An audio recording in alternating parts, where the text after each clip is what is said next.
Praise the Lord. జనవరి 23వ తేదీ 2025. ఈరోజు దేవుని వాగ్దానము. యెహోవా హస్తము అతనికి తోడుగా ఉన్నందున అతడు ఏ మనవి చేసినను రాజు అనుగ్రహించును. ఎజ్రా గ్రంథము 7వ అధ్యాయం 6వ వచనం. ఈ వాక్యం ద్వారా మనం తెలుసుకోవాల్సిన విషయం ఏంటంటే, ఇక్కడ అతడు అంటే ఎజ్రా దేవుని ధర్మశాస్త్రం ప్రకారం నడుస్తూ ఇజ్రాయేలీలందరికీ దానిని బోధిస్తూ దానిని నేర్పించేవాడు. అందుకే ఎజ్రాను శాస్త్రిగా పిలిచారు. ఇతను అహరోను వంశానికి చెందినవాడు.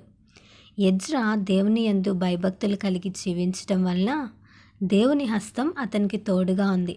అందుకే రాజులు సహితం ఇతని పట్ల ఎంతో గౌరవం, ప్రేమ కలిగి ప్రవర్తించేవారు.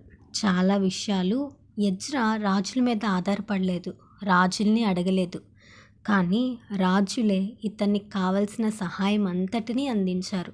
చెరలో ఉన్న ఇజ్రాయేలు ప్రజల్ని యెరూషలేమునకు చేర్చుకొని రావడానికి దేవుడు ఎజ్రాని ఏర్పరచుకున్నాడు. ఇజ్రాయేలు ప్రజలందరినీ దైవికమైన విషయాలలో, ఆత్మ సంబంధమైన విషయాలలో, పర సంబంధమైన విషయాలలో నిలబెట్టడానికి ఎజ్రా ఎంతో కృషి చేశాడు. కన్నీటితో ఉపవాసం ఉండి ప్రార్థన చేశాడు. అందుకే దేవుడు తోడై ఉన్నాడు. ఈ ఉదయకాల సమయంలో ఆయన సహాయం కనుక మనకు తోడై ఉంటే శత్రువుల చేతిలో నుంచి మనం తప్పించబడతాం.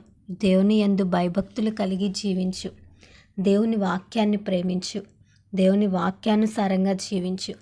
నీవు అలా జీవించగలిగితే రానున్న కాలంలో దేవుని కృప నీకు తోడుగా ఉంటుంది. ఆయన హస్తం నీకు తోడుగా ఉంటుంది. ఆయన హస్తం ఎలాంటిదో తెలుసా?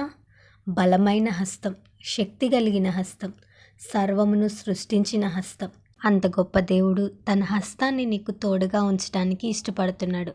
ఎప్పుడో తెలుసా? నీవు కూడా ఎజ్రాలాగా దేవుని యందు భయభక్తులు కలిగి జీవించినప్పుడు ఎవ్వరికి భయపడద్దు, దేనికి కృంగిపోవద్దు. దేవుని హస్తం నీకు తోడుగా ఉందని మర్చిపోవద్దు. దేవుని వాక్యాన్ని గాయకొని వాక్యానుసారంగా జీవించు. దేవుడు నీకు తోడై ఉండి నీ జీవితంలో గొప్ప కార్యాలు జరిగిస్తారు. అట్టి కృప దేవుడు మనందరికీ దయచేయునుగాక. ఆమేన్.